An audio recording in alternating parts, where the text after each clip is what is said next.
Për aty vendosa që të kërcej nga kulmi i shtëpisë. Dikush që u shku për me vdek në luftë një herë, ai nuk mund të largohet asnjëherë.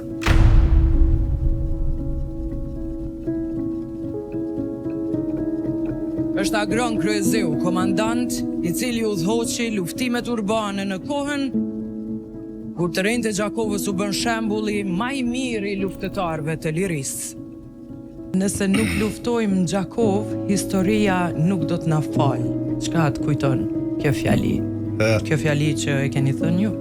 Kjo është, do të thotë, kur ishim në ato ditë më të vështira në zonën operative Dugaxhinit, ishim duke luftuar në për fshatra të tjera në zonë, ku ishte edhe komandanti Ramush Haradinaj, por erdhi një moment kur në Gjakov ishte duke u keqësuar gjendja shumë, sidomos kur filluan bombardimet e NATO-s mbi çoqet serbe, vinin informacione se në Gjakov po ndodhej një masakër madhe. Digjej i gjithë shteti. Edhe kur vinin ato informacione me gjithë bashkëluftëtarët, do thotë ulëm dhe biseduam edhe me komandantin, sepse me të vërtet duhet të ishim në ato ditë vështira bashkërisht me gjithë qytetarët e Gjakovës, që ato ditë i kalonim së bashku. Nuk donim që ta lemin okupatorin të mirrej me civil, por të mirrej me ne, sepse ata ishin të armatosur. Edhe kështu vendosën me 28 mars, u formu brigada 137 Gjakova.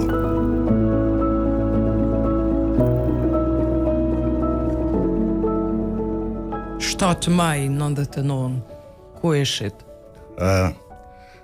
Ato ditë para 7 maj do të shkuam se në erdhën disa ushtarë nga Shqipëria, edhe në erdhi pak armatim. Edhe u do të më dalë deri afër kufirit, mi prit ata bashkëluftëtarë që nuk bashkan gjetën, edhe për mi pru mrena në qytet. Him gjithë së bashku, kur atë me nxez vetëm fillun luftimet, sepse edhe serbë këshin filluar të mirëshin me ne, luan mi bo operacionin, se si do të përballeshin me ne. Atë me nxez 7 majt vetëm filluan luftimet në kodrën e Shabrotit, edhe në gjithë pjesë tjera.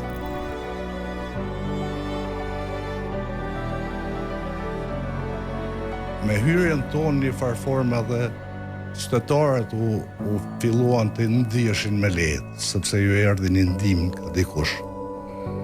Edhe ne filluam edhe, kjo ishte për ne ndoshta ajo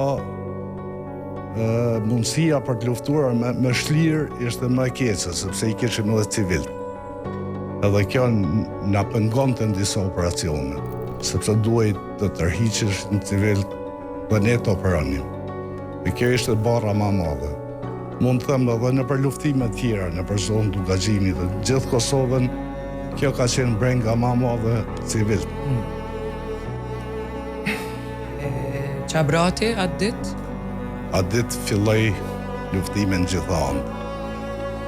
Në gjitha anët edhe ne filluam t'ju përballeshim me ta. Ishte me të vërtet një ditë shumë e vështirë, sepse filluan luftimet në gjitha anët. Po me një qetësi dhe një organizim bashkëluftëtar. Sa afër është zhvillu kjo betejë? Den 3-4 metra, 5 metra. Sepse lufta në qytet dihet që nuk bëhet me tankë sa me kësi, po ka qenë shumë afër. Edhe ishim në vendin tonë, do thotë. Edhe morë një farë të merë, një farë tute, ku denë mrami ata vetëm nuk u afroshin afër pastaj, se menduan që do ta kryejnë. Po në radhët tonë atëherë patëm edhe të vrarë, plagosur, ku plagosur adhon me bashkëluftëtarë tjerë. Keni këndu ndonjëherë në luftë? Po, në ato momentet më të vështira kemi fillu mi këndu këngën Besa Bes. Besa Bes.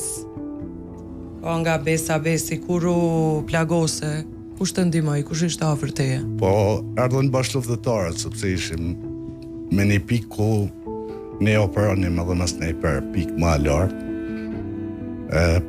Atëherë na rrethun një moment, kemi qenë shumë vështirë, ku i shohne me 2 ushtarë, me Yllin edhe Alin Likutin.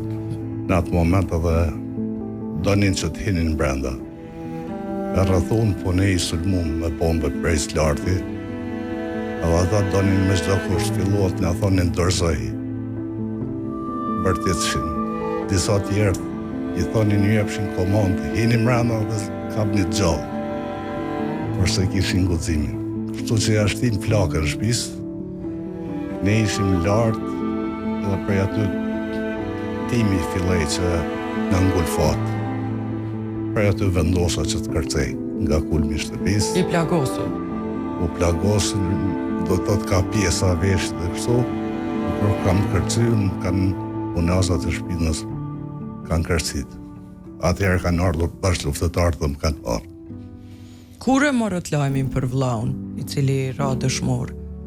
Po, pasi kemi shku në Shqipëri, do të thotë, dhe kam shku në rehabilitim, ku jam shtru në spitalin ushtarak në Laprak, në Shqipëri. Edhe në ato kohë nuk flitej që ishte gjallë. Do të thotë deri në 2005 ne kemi vërtetu. Unë e kuptova që do të thotë ai ka vdek, sepse nuk vinin informacionet. Tek në 2002 kur kanë ardhur, atëherë kemi kuptu që ka vdek. Kur lirun për Gosri. Qysh e pritej çlirimin e Kosovës? Të më drejtën isha në Shqipëri shtrin, nuk ishte ai moment për mu që doja ta presja, sepse doja të isha thonë në shtetin me bashkëluftëtarët, për e ndjenja shumë e pritur gjatë, do të thotë, për edhe kur je pak më larg, atëherë emocionet janë më të vështira, më të mëdha. Ishim të rrethuar gjithë anë, komandanti për fat plagosët të ranë. Edhe ne o dushim që bashkë me komandantin edhe plagosëve të tjerë të merrnim dhe të strahanim të largonim në një shtëpi ku ishte më sigur. Në momentin kur komandantin mori me largu prej asaj shtëpis ku i kishin me gjithë plagosërit, e shoh sikur të përlodën. Dhe sikur ishte i mërzitur se unë nuk po moj momi një mu në luftimin. Edhe aty kam fillu me bashkëluftëtarët, kemi fillu me këndu. Thjesht me i tregu komandantit se na këtu jemi, gjallë jemi, nuk dorëzohem. Edhe ka fillu dikur me buzëqesh. Po të regoj edhe një detalj, mas plagosjes komandantit, do më thonë, ne vetëm u takuam në spitalin ushtarak të do më thonë komandantit i kanë vyt hiç ma pak se 3 muaj për mu qunë kohë. Dhe këto komandanti për shkak të modestisë nuk ka përmend kohë. A e do të luftonit prap? Dikosh që u shku për me vdek në luftë një herë, ai nuk mund të largohet asnjëherë. Edhe ata bashkëluftëtarët që thash, që janë jashtë vendit, me bo me pas nevojë gjithë këtej. Lavdi gjithë dëshmorëve, martirëve, gjithë ata që punuan, rrogtuan për çlimin e Kosovës.